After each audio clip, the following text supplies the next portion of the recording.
బట్టి దేవుడు మనలను ప్రేమించి ఇచ్చిన ఈ మంచి సమయాన్ని బట్టి అనుకూలతను బట్టి ప్రభువును స్తుతిస్తున్నాం.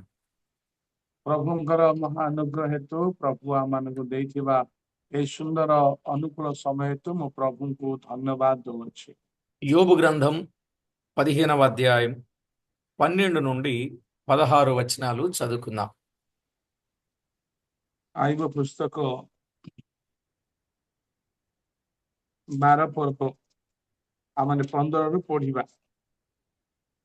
నీ హృదయం ఏల కృంగిపోయెను, నీ కన్నులు ఏల ఎర్రబారుచున్నవి. దేవుని మీద నీవేళ ఆగ్రహపడుచున్నావు.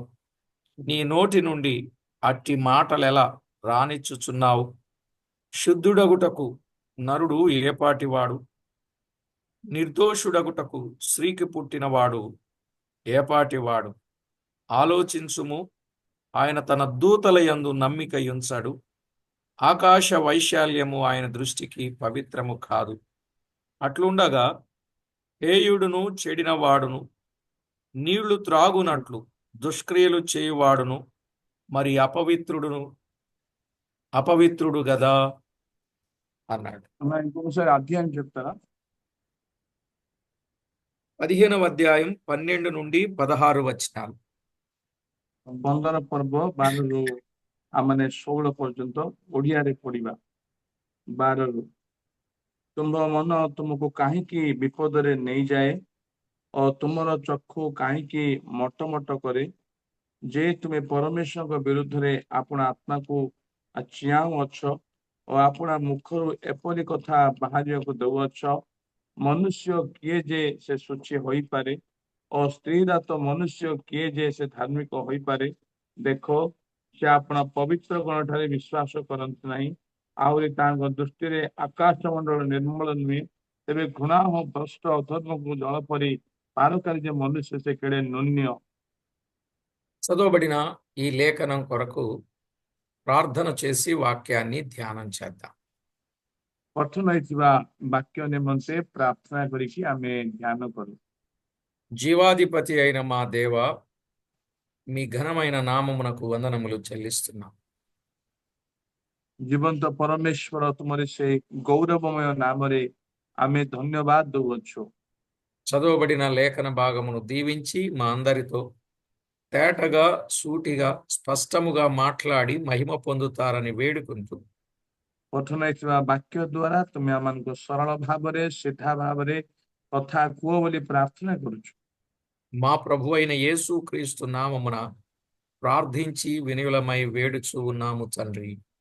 ଆମମାନଙ୍କର ତ୍ରାଣକର୍ତ୍ତା ପ୍ରଭୁ ଯୀଶୁ ଖ୍ରୀଷ୍ଟଙ୍କ ନାମରେ ପ୍ରାର୍ଥନା କରି ନମ୍ରରେ ମାଗୁଅଛୁ ସ୍ୱର୍ଗସ୍ଥ ପିତା, ఆమేన్. ప్రభునందు ప్రియులారా, మనం చదువుకున్న ఈ వచన భాగాలలో తేటగా మనము ఆలోచించాల్సిన విషయం 12 నుండి 16 వచనాలలో యోబు నీ హృదయం ఎందుకు కృంగిపోయింది అని మాట్లాడుతున్న సందర్భం. ପ୍ରଭୁରେ ପ୍ରିୟମାନେ, ଆମେ ଯୋଉ 15 ପର୍ବ ତାର 12ରୁ 16 ପର୍ଯ୍ୟନ୍ତ ଆମେ ପଢିଲୁ, ଆଉ ଏଠାରେ ଆଇବଙ୍କୁ ପଚାରୁଥିବା କଥା, କାହିଁକି ଆଉ ତୁମରି ହୃଦୟ ଆଜି ଆଉ ଏଇ ପ୍ରକାର ଅବସ୍ଥାରେ ଅଛି? నీ కండ్లు ఎందుకని ఎర్రబారుతున్నాయి? ତୁମର ଚକ୍ଷୁ କାହିଁକି ମଟମଟ ଆଉ କରେ? ఏమిటి ఇదంతా? ଏଇ ସବୁ କଣ? దేవుని మీద నీకెందుకింత కోపం? ପରମେଶ୍ୱରଙ୍କ ବିରୁଦ୍ଧରେ ଆପଣଙ୍କୁ କ୍ରୋଧ କାହିଁକି? నీ హృదయములో గర్వముంది, తిరుగుబాటుంది. ଆଉ ଆମେ ଦେଖୁଛୁ ତୁମ ହୃଦୟରେ ଆଉ ବିଶେଷ କରି ଅହଙ୍କାର ଅଛି, ଆଉ ବିପଦ ଅଛି, ବିପଦଗାମୀ ଅଛି। దేవుని మీదే తిరుగుబాటు చేస్తావా? ତୁମେ କଣ ପରମେଶ୍ୱରଙ୍କ ଉପରେ କି ଆଉ ତୁମେ ବିଦ୍ରୋହ କରିବ? అలాంటి మాటలు నీ నోట నుండి ఎందుకు రానిచ్చావు? ଆଉ ସେମିତି କଥା ତୁମ ମୁଖରୁ କାହିଁକି ବାହାରି ଆସିଲା? శుద్ధుడు కావడానికి నరుడు ఏపాటివాడు? ଶୁଚି ହେବା ପାଇଁ ମନୁଷ୍ୟ କିଏ? నిర్దోషి కావడానికి స్త్రీకి పుట్టినవాడు ఏపాటివాడు? ସ୍ତ୍ରୀ ଜାତ ମନୁଷ୍ୟ କିଏ ଯେ ସେ ଧାର୍ମିକ ହୋଇପାରେ? ఏపాటివాడు దేవుని వాక్యంలో మనము కొన్ని సంగతులు ఎరుగుదు. ଆଉ ସେ କିଏ ଯେ ଆମେ ପ୍ରଭୁଙ୍କ ବାକ୍ୟରେ କିଛି ବିଷୟକୁ ଆମେ ଜାଣୁ। 14వ అధ్యాయం మొదటి వచనంలో స్త్రీ కనిన నరుడు కొద్ది దినముల వాడు అనే మాట చూస్తున్నాం. 14 ଅଧ୍ୟାୟର 1 ପଦରେ ସ୍ତ୍ରୀ ଜାତ ମନୁଷ୍ୟ ଅଳ୍ପାୟୁ ଆମେ ଦେଖୁଅଛୁ। కొద్ది దినముల వాడంటే కించెదాయస్సు గలవాడు, కించెదాయుస్సు గలవాడు. ଆମେ ଦେଖୁଛୁ ସ୍ତ୍ରୀ ଜାତ ମନୁଷ୍ୟ ଅଳ୍ପାୟୁ ମାନେ କିଞ୍ଚିତ ମାତ୍ର ଆମେ ଦେଖୁଛୁ। మిక్కిలి బాధ నొందేవాడు, ପୁଣି ଦୁଃଖରେ ପରିପୂର୍ଣ୍ଣ ବ୍ୟକ୍ତି। పువ్వు వికసించినట్లు వాడు పెరిగి వాడిపోయేవాడు. ପୁଷ୍ପତୁଲ୍ୟ ପ୍ରସ୍ଫୁଟିତ ହୋଇ କଟା ଯାଇଥିବା ବ୍ୟକ୍ତି ତୁଲ୍ୟ। అనగా కోయబడేవాడు, ସେ ଛାୟା ତୁଲ୍ୟ ବୋହିଯାଏ। నీడ కనబడకపోవునట్లు వాడు నిలువక పారిపోయేవాడు అని చెప్పాడు. ମଧ୍ୟ ସେ ଛାୟା ତୁଲ୍ୟ ବୋହିଯାଇ ସ୍ଥିର ନଥାଏ କହିକି କୁହାଯାଇଛି। మానవుడు ఏపాటి వాడో దేవుని వాక్యములో చాలా వివరంగా స్పష్టంగా వ్రాయబడినట్లుగా చూస్తున్నాం. ସ୍ତ୍ରୀ ଜାତ ମନୁଷ୍ୟ କିଏ ଯେ ପବିତ୍ର ବାଇବଲରେ ଆଉ ସରଳ ଭାବରେ ସ୍ପଷ୍ଟ ଭାବରେ ଲେଖାଯାଇଛି ଆମେ ଦେଖୁ। కనుక మానవ జీవితం ఎంత తృణప్రాయమైనదో ఈ వచన భాగాలు మనకు అర్థమవుతుంది. ଆମେ ଦେଖୁଛୁ ମନୁଷ୍ୟର ଜୀବନ ଆଉ କେତେ ଆଉ ବିଶେଷ ବିଷୟ ଆମେ ଦେଖୁଛୁ ଏଇ ପଦରେ। అదే యోబు గ్రంథం 25వ అధ్యాయం 4, 5, 6 వచనాలు చదివితే ଆଉ ଏଇ ଆଇବ ପୁସ୍ତକ ତାର 25 ପର୍ବ 4, 5 ଯେତେବେଳେ ଆମେ ପଢିବା, నరుడు దేవుని దృష్టికి నీతిమంతుడు ఎట్లు కాగలడు? స్త్రీకి పుట్టినవాడు ఆయన దృష్టికి ఎట్లు శుద్ధి కాగలడు? ఆయన దృష్టికి చంద్రుడు కాంతి గలవాడు కాడు, నక్షత్రములు పవిత్రమైనవి కావు. మరి నిశ్చయముగా పురుగు వంటి మనుషుడు, పురుగు వంటి నరుడు ఆయన దృష్టికి పవిత్రుడు కానేరడు గదా అన్నాడు. ତେବେ ମନୁଷ୍ୟ କି ରୂପେ ପରମେଶ୍ୱରଙ୍କ ଛାମୁରେ ଧାର୍ମିକ ହୋଇପାରିବ? ଅବା ସ୍ତ୍ରୀ ଜାତ ଲୋକେ କି ରୂପେ ଶୁଚି ହୋଇପାରିବ? ଦେଖ, ତାହାଙ୍କ ଦୃଷ୍ଟିରେ ଚନ୍ଦ୍ର ହିଁ ନିସ୍ତେଜ ଅଟେ ଓ ତାରାଗଣ ନିର୍ମଳ ନୁହନ୍ତି। ତେବେ କୀଟ ମାତ୍ର ମନୁଷ୍ୟ କଣ ଓ କୁର୍ମି ମାତ୍ର ମନୁଷ୍ୟ ସନ୍ତାନ କଣ? చూసారా దైవ లేఖనంలో వ్రాయబడిన మాట? పురుగు వంటి మనుషుడు, పురుగు వంటి నరుడు. మానవునికి ఉన్న పేరు పురుగు అన్నాడు. ଦେଖନ୍ତୁ ପବିତ୍ର ବାକ୍ୟରେ ଆଉ କୀଟ ମାତ୍ର ମନୁଷ୍ୟ କଣ, କୁର୍ମି ମାତ୍ର ମନୁଷ୍ୟ ସନ୍ତାନ କଣ? ବାଇବେଲ କହୁଛି ମନୁଷ୍ୟ ଏକ କୀଟ ବା କୁର୍ମି ମାତ୍ର। కాబట్టి మానవ జీవితం పురుగు వంటి జీవితం అని మాట్లాడుతూ ఉన్నాడు. ତେଣୁ ମନୁଷ୍ୟ ଜୀବନ ଏକ କୀଟ ମାତ୍ର କହିକି କୁହାଯାଇଛି। నిజమే, పురుగు వంటి వాడే. పురుగు ఎంత ఆ ఇబ్బందికరమైనదో మానవ జీవితం కూడా అంతే. ଆମେ ଦେଖୁଛୁ ଆଉ ବିଶେଷ କରି କୀଟ କି ପ୍ରକାର ଅବସ୍ଥାରେ ଥାଏ, ଠିକ ସେହିପରି ମନୁଷ୍ୟର ଜୀବନ ବି ସେଇ ପ୍ରକାର ପରିସ୍ଥିତିରେ ଅଛି। భక్త పేతురు చెప్పిన మాట, పేతురు రాసిన పత్రికలో మానవ జీవితం ఎలాంటిదో చెప్పాడు. మొదటి పత్రిక 1వ అధ్యాయం 24వ వచనం. ପ୍ରଥମ ପିତର ତାର 1:24ରେ ମନୁଷ୍ୟର ଜୀବନ ବିଷୟରେ ଆଉ ପିତର ଭକ୍ତ ପିତର କଣ ଲେଖିଅଛନ୍ତି? సర్వశరీరులు గడ్డిని పోలిన వారు, వారి అందమంతయు గడ్డి పువ్వు వలె ఉన్నది. గడ్డి ఎండును, దాని పువ్వును రాలును, అయితే ప్రభువాక్యం ఎల్లప్పుడూ నిలుచును అన్నాడు. କାରଣ ସମସ୍ତ ମର୍ତ୍ତ୍ୟ ତୃଣ ତୁଲ୍ୟ, ତାର ସମସ୍ତ ଶୋଭା ତୃଣର ପୁଷ୍ପ ସଦୃଶ୍ୟ। ତୃଣ ଶୁଖିଯାଏ ଆଉ ଫୁଲ ଝଡ଼ି ପଡେ, କିନ୍ତୁ ଈଶ୍ୱରଙ୍କର ବାକ୍ୟ ଅନନ୍ତ କାଳ ସ୍ଥାୟୀ। కనుక ఇక్కడ చెప్పబడినట్లు సర్వశరీరులు గడ్డిని పోలిన వారు అనే మాట చూస్తున్నాం. ଆମେ ଦେଖୁଛୁ ଏଠାରେ ଏମିତି ଲେଖାଯାଇଛି କାରଣ ସମସ୍ତ ମର୍ତ୍ତ୍ୟ ତୃଣତୁଲ୍ୟ। ఆ గడ్డి ఎండును దాని పువ్వు రాలిపోవును అన్నాడు. ଆଉ ଆମେ ଦେଖୁଛୁ ଆଉ ଏଠାରେ ଆଉ ଯେ ତୃଣ ଶୁଖିଯାଏ ପୁଣି ଫୁଲ ଝଡି ପଡେ। ఇలా ఉన్నది మానవుని జీవితం. ଆଉ ଏଇ ପ୍ରକାର ଅଛି ମନୁଷ୍ୟ ଜାତ ମନୁଷ୍ୟ। నీడ వంటి వాడన్నాడు ఒక చోట, ଆମେ ଦେଖିଲୁ ଛାୟା ତୁଲ୍ୟ କହିଲୁ ମନୁଷ୍ୟର ଜୀବନ। ఆవిరి వంటిదన్నాడు మరొక చోట. ଆଉ ଗୋଟିଏ ଜାଗାରେ ଆମେ ଦେଖୁଛୁ ବାଷ୍ପ ତୁଲ୍ୟ ବୋଲି ଲେଖାଯାଇଛି। యాకోబు పత్రిక 4వ అధ్యాయం 14వ వచనం. ଯାକୁବ 4:14 ଲେଖାଯାଇଛି। రేపేమి సంభవించునో మీకు తెలియదు, మీ జీవమే పాటిది. మీరు కొంతసేపు కనబడి అంతలో మాయమైపోవు. ఆవిరి వంటి వారే, ఆవిరి వంటి వారే. କିନ୍ତୁ କାଲି କଣ ଘଟିବ ତାହା ତ ତୁମେମାନେ ଜାଣ ନାହିଁ। ତୁମମାନଙ୍କର ଜୀବନ କଣ କ୍ଷଣକେ ଦୃଶ୍ୟ ହୋଇ ଅଦୃଶ୍ୟ ହୁଏ ଯେ ବାଷ୍ପ, ତୁମେମାନେ ତ ତାହା ସଦୃଶ। కొంతసేపు కనబడి అంతలో మాయమైపోయే జీవితం ఇది. କ୍ଷଣକ ଦୃଶ୍ୟ ହୋଇ ଅଦୃଶ୍ୟ ହେବା ମନୁଷ୍ୟର ଜୀବନ। నీటి బుడగ వంటిది అన్నాడు. ଦେଖୁଛୁ ଆମେ ଆଉ ବିଶେଷ କରି ପାଣି ଫୋଟକା ତୁଲ୍ୟ ବୋଲି କୁହାଯାଇଛି। చాద నుండి జారిడి నీటి బిందువు అన్నాడు. ଆଉ ଏକ ଜଳ ବିନ୍ଦୁ ବୋଲିକି ଜୀବନ ସହିତ ତୁଲ୍ୟ କରାଯାଇଛି। రాసు మీద లేచే ధూళి వంటిది అన్నాడు. ଆଉ ବିଶେଷ କରି ଏକ କ୍ଷୁଦ୍ର କଣିକା ବା ଧୂଳି ଭଳିଆ ଲେଖାଯାଇଛି। మనకు రోజు కనిపించే ఒక చిన్న జీవి ఒకటి ఉంది. ఆ జీవి లాంటి వాడన్నాడు మానవుడు.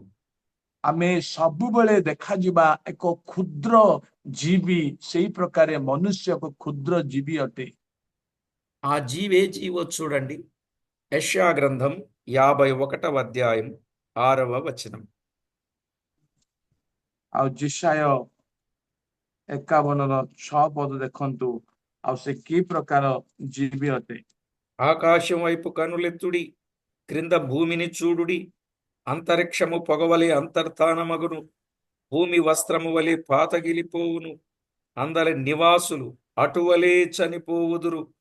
నా రక్షణ నిత్యముండును, నా నీతి కొట్టివేయబడదు. అందరి నివాసులు అటువలే చనిపోవుదురు. ఎటువలే? ଆମେ ଦେଖୁଛୁ ତୁମେମାନେ ଆକାଶ ମଣ୍ଡଳ ପ୍ରତି ଉର୍ଦ୍ଧ୍ୱ ଦୃଷ୍ଟି କର, ଅଧ୍ୟସ୍ତ ଭୂମଣ୍ଡଳ ପ୍ରତି ନିରୀକ୍ଷଣ କର। କାରଣ ଆକାଶ ମଣ୍ଡଳ ଧୂମତୁଲ୍ୟ ଅନ୍ତର୍ହିତ ହେବ, ଅଭୂମଣ୍ଡଳ ବସ୍ତୁ ତୁଲ୍ୟ ଜୀର୍ଣ୍ଣ ହେବ। ପୁଣି ତନ୍ନିବାସୀଗଣ ସେଇ ରୂପେ ମରିଯିବେ। ମାତ୍ର ଆମ୍ଭର ପରିତ୍ରାଣ ଅନନ୍ତ କାଳ ସ୍ଥାୟୀ ହେବ ଓ ଆମ୍ଭର ଧର୍ମ ଲୁପ୍ତ ହେବ ନାହିଁ। ఎటువలే పుట్నోట్లో ఉంది చూడండి. దోమల వలె. మనుషుడేమాటి వాడు? దోమలాంటి వాడు.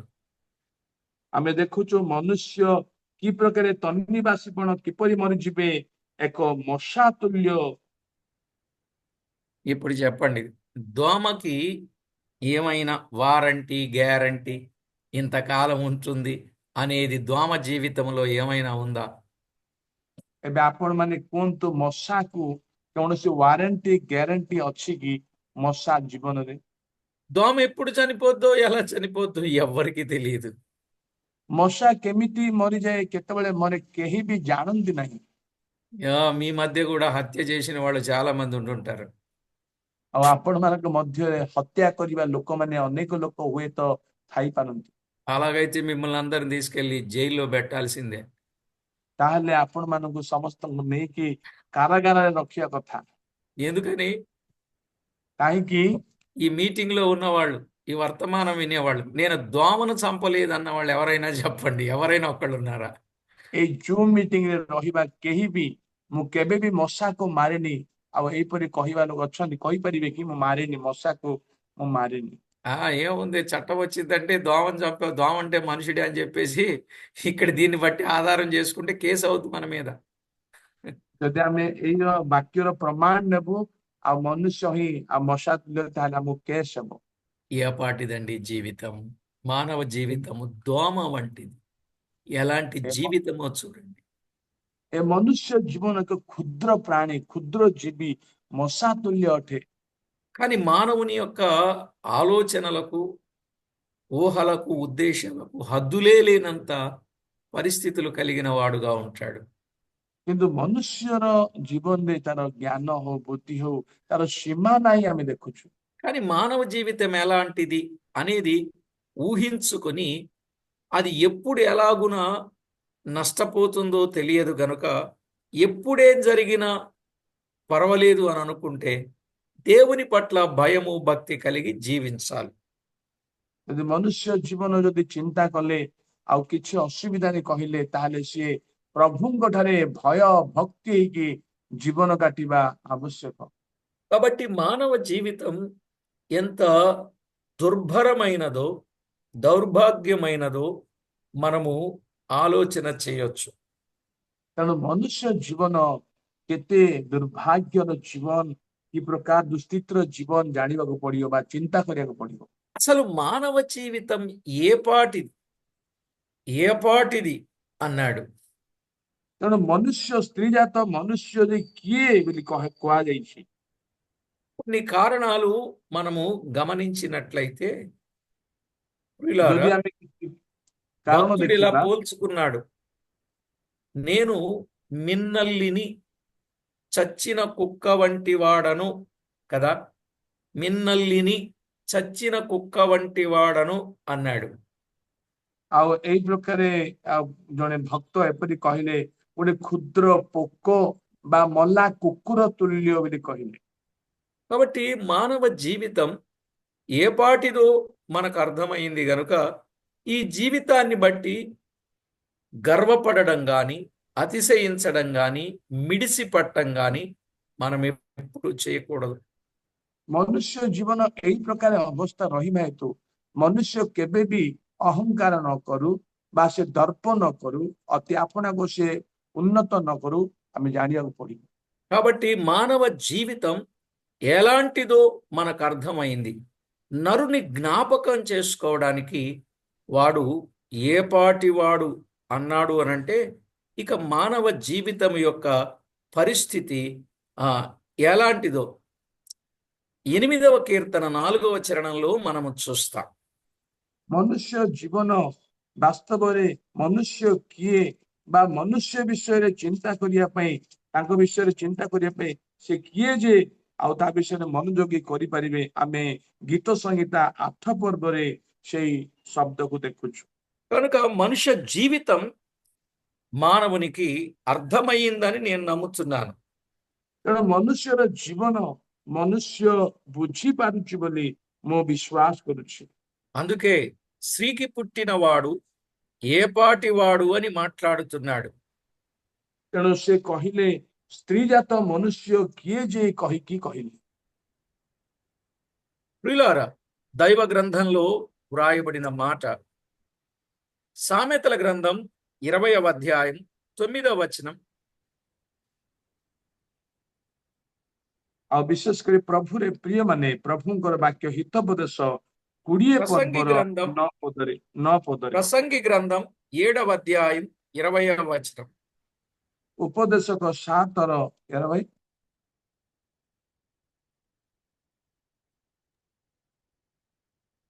ఎంత అన్న ప్రసంగి గ్రంథం 7వ అధ్యాయం 20వ వచనం. 7ର 20 ପଦ, ଉପଦେଶକ 7:20 ପଦ। మనుషులంతా పాపులు, దోషులు, ఆలోచించుము అన్నాడు. ଆମେ ଦେଖୁଛୁ ଆଉ ମନୁଷ୍ୟ ଦୋଷୀ ପାପ କରିବା ବ୍ୟକ୍ତି ଅଟନ୍ତି। ఆయన తన దూతల యందు నమ్మిక ఉంచడు అన్నాడు. ଆଉ ସେ କାହା ଉପରେ ବି ସେ ବିଶ୍ୱାସ କରିପାରିବେନି କହିଲେ, ତାଙ୍କ ଦୂତମାନଙ୍କ ମଧ୍ୟରେ। 15వ వచనాన్ని చదివినప్పుడు మనకు ఆ సంగతి అర్థమవుతుంది. ଯେତେବେଳେ ପଦ ଆମେ ପଢିବା ତେବେ ଆମେ ବୁଝିପାରିବା। 4వ అధ్యాయం 18వ వచనం కూడా మనం అర్థం చేసుకోవచ్చు. 4ର 18 ପଦ ମଧ୍ୟ ଆମେ ଦେଖିପାରିବା। ఆకాశ వైశాల్యము ఆయన దృష్టిలో పవిత్రము కాదు అన్నాడు. ଆମେ ଦେଖୁଛୁ ଆଉ ଆକାଶ ମଧ୍ୟ ତାଙ୍କ ଦୃଷ୍ଟିରେ ନିର୍ମଳ ନାହିଁ। దూరము నుండి చూడడానికి మనకు ఆకాశం ఎంతో సుందరంగా స్వేచ్ఛగా కనిపిస్తుంది గాని ଆଉ ଦୂରରୁ ଯେତେବେଳେ ଆମମାନେ ସେ ଆକାଶ ମଣ୍ଡଳକୁ ଦେଖୁ ନିର୍ମଳ దే ଆଉ ସ୍ୱଚ୍ଛ ଦେଖାଯାଇପାରେ, దేవునికి అది అపవిత్రం అనిపిస్తోంది. କିନ୍ତୁ ତା ପରମେଶ୍ୱରଙ୍କ ଦୃଷ୍ଟିରେ ଅଶୁଚି ବା ଅପବିତ୍ର ଅଟେ। జగత్తులో నిర్దోషమైనది ఏదీ లేదు. దేవుడే మహాపరిశుద్ధుడు. ଆମେ ଦେଖୁଛୁ ଆଉ ଏ ପୃଥିବୀରେ କୌଣସି ବିଷୟ ନିର୍ଦ୍ଦୋଷ ନାହିଁ, କେବଳ ପରମେଶ୍ୱର ହିଁ ମହାପବିତ୍ର ଅଟନ୍ତି। అట్లుండగా హేయుడును చెడిన వాడును నీరు త్రాగినట్లు దుష్క్రియలు చేయువాడును మరి అపవిత్రుడు గదా అన్నాడు 16వ వచనం. ଆଉ ଷୋହଳ ପଦରେ ତେବେ ଘୃଣା ଓ ଭ୍ରଷ୍ଟ ଅଧର୍ମକୁ ଜଳ ପରି ପାନ କରେ ଯେ ମନୁଷ୍ୟ ସେ କେଡ଼େ ନୁନ୍ୟ କହିଲେ। ఇక రకరకాల ఆలోచనలు రకరకాల తలంపులు కలిగిన మానవుడు అపవిత్రుడు. ତେଣୁ ବିଭିନ୍ନ ଚିନ୍ତାଧାରା ମନୁଷ୍ୟ ଅଧର୍ମ ବା ଅପବିତ୍ର ଅଶୁଚି। మరి ఈ అపవిత్రుడు పవిత్రుడు అవడానికి ఏపాటి వాడు అనబడిన వాడు యోగ్యత గలవాడుగా ఉండడానికి అవకాశం లేదా అంటే ఉంది. ଏ ଅପବିତ୍ର ବ୍ୟକ୍ତି ଅଶୁଚି ଅଧର୍ମ ବ୍ୟକ୍ତି ସେ କି ପ୍ରକାର ମନୁଷ୍ୟ, ସେ କଣ ପବିତ୍ର ଶୁଚି ହେଇପାରିବ ନାହିଁ କି? ହଁ, ତାକୁ ସୁଯୋଗ ଅଛି। దైవ గ్రంథంలో యోహాను రాసిన మొదటి పత్రిక 1:7 ఆయన కుమారుడైన యేసు రక్తం ప్రతి పాపము నుండి పవిత్రులనుగా చేస్తుంది. ଆମେ ଦେଖୁଛୁ ପ୍ରଥମ ଜହନ ତାର 1:7 ଦେଖିଲେ ଆମେ ଦେଖୁଛୁ ଯେ ତାହାଙ୍କ ପୁତ୍ର ଯୀଶୁଙ୍କ ରକ୍ତ ସମସ୍ତ ପାପରୁ ପରିଷ୍କାର କରେ। ఇది పాపి ప్రభు నమ్ముకుని పరిశుద్ధుడు అవడానికి ఇది ఒక సూత్రం. ଜଣେ ପାପୀ ପ୍ରଭୁଙ୍କୁ ବିଶ୍ୱାସ କରି ପବିତ୍ର ବା ପରିଷ୍କାର ହେବା ପାଇଁ ଏକ ସୂତ୍ର ଅଟେ। తర్వాత నమ్మినవాడు పరిశుద్ధుడైన వాడు పొరపాటున తప్పిదము చేస్తే ఆ వ్యక్తి కూడా క్షమింపబడడానికి దేవుడు మరొక అవకాశం ఇచ్చాడు. ଯଦି ବିଶ୍ୱାସୀ ଭୁଲ ବଶତଃ ଯଦି ସେ ଭୁଲ କରେ ଆଉ ସେ ଆଉଥରେ ପବିତ୍ର ହେବା ପାଇଁ ପ୍ରଭୁ ତାକୁ ସୁଯୋଗ ଦେଇଛନ୍ତି। కొరింథీయులకు రాసిన 2వ పత్రిక 7వ అధ్యాయం 1వ వచనం. ଦ୍ୱିତୀୟ କରନ୍ତି 7:1 పరిశుద్ధ సహోదరులారా అని సంబోధిస్తూ శరీరమునకు ఆత్మకు కలిగిన సమస్త కల్మషము నుండి మనలను పవిత్రులముగా చేసుకొందాము అనే మాట చూస్తాం. ଆମେ ଦେଖୁଛୁ ତେବେ ହେ ପ୍ରିୟମାନେ ସମସ୍ତ ପ୍ରତିଜ୍ଞା ପ୍ରାପ୍ତ ହେବାର ଆଶ ଶରୀର ଆତ୍ମାର ସମସ୍ତ ଅଶୁଚିତାରୁ ଆପଣା ଆପଣାକୁ ଶୁଚି କରୁ, ଏହା ଲେଖାଯାଇଛି। కాబట్టి జాగ్రత్త పడాలి ప్రియులారా. దైవ లేఖనంలో దైవ గ్రంథంలో వ్రాయబడిన మాట. ତେଣୁ ପ୍ରିୟମାନେ এই ବିଷୟରେ ସାବଧାନ ହେବା କଥା। ପବିତ୍ର ବାକ୍ୟରେ కనుక ପବିତ୍ର ସତ୍ୟ ଗ୍ରନ୍ଥରେ ଲେଖାଯିବା କଥା ହେତୁ మనుషుడు ఏ పాటి వాడో మనకు అర్థమైనప్పుడు, మన జీవితం నిరుత్తరమైనదని మనకు తెలిసినప్పుడు, మనకు న్యూ లైఫ్ లైఫ్ లాంగ్ మనము జీవించేటట్లుగా నిత్య జీవమును ఎటర్నల్ లైఫ్ ఇస్తానని చెప్పిన ప్రభు దగ్గర తప్పిదములన్నీ ఒప్పుకొని సరి చేసుకొని ప్రభుతో సమాధాన పడడం మంచిది. ଏ ମନୁଷ୍ୟ କିଏ ଯେ ଯେତେବେଳେ ଜଣେ ମନୁଷ୍ୟ ଜାଣୁଛି କୌଣସି ଉତ୍ତର ନାହିଁ, ତେବେ ଅନନ୍ତ ଜୀବନ ପାଇବା ପାଇଁ ପ୍ରଭୁଙ୍କ ଠାରେ ଯେ ଅନନ୍ତ ଜୀବନ ଅଛି, ପ୍ରଭୁଙ୍କ ସହିତ ଶାନ୍ତି ସ୍ଥାପନ କରିବା, ସହଭାଗିତା ସ୍ଥାପନ କରିବା ମନୁଷ୍ୟକୁ ଭଲ ଅଟେ। ଅନନ୍ତ ଜୀବନ ପାଇଁ ప్రార్థన చేస్తాం. ପ୍ରାର୍ଥନା କରିବା। ఇంకా చెప్పాలని కొంత ఉన్నా బ్రదర్ వాళ్ళు జర్నీలో ఉన్నారు. ప్రార్థన చేద్దాం. ପ୍ରାର୍ଥନା କରିବା, ଆମେ ଯାତ୍ରାକୁ ଯାଉଛୁ। కృపగల మా తండ్రి, మీకు స్తోత్రములు చెల్లిస్తున్నాం. ପବିତ୍ର ପିତା, ଆମେ ତୁମକୁ ଧନ୍ୟବାଦ ଦଉଛୁ। మేము ఇంత అంత ఎంతో అని అనుకుంటాం గాని మా జీవితం ఎంతో అది మాకు అర్థమైంది. ପ୍ରଭୁ, ଆମେ ଏତିକି ଆଉ ସେତିକି ଆମେ କହିପାରିବୁ, କିନ୍ତୁ ଆମ ଜୀବନ ବିଷୟରେ ଆମେ ଏତିକି ବୋଲି ଅର୍ଥ କଲୁ। ఇక నుండి ప్రతి ఒక్కరం మీకు లోబడి అణిగి మణిగి మీకు విధేయులై నమ్రత కలిగి నమ్మకస్తులుగా జీవించటానికి మమ్మను సిద్ధపరచమని కోరుచు. ପ୍ରଭୁ, ଏଇଠାରୁ ଆମେ ତୁମକୁ ନମ୍ର ହେଇକି ଆମମାନେ ବିଶ୍ୱସ୍ତ ହେଇକି ଜୀବନ କାଟିବା ପାଇଁ ଆଜିଠୁ ତୁମେ ସାହାଯ୍ୟ କର ବୋଲି ବିନତି କରୁଛୁ। మా ప్రభు అయిన యేసు క్రీస్తు నామమున వేడుచున్నాము తండ్రి. ଆମମାନଙ୍କର ତ୍ରାଣକର୍ତ୍ତା ପ୍ରଭୁ ଯୀଶୁ ଖ୍ରୀଷ୍ଟଙ୍କ ନାମରେ ମାଗୁଅଛୁ ପିତା, ఆమేన్. ଆମେନ୍। Amen.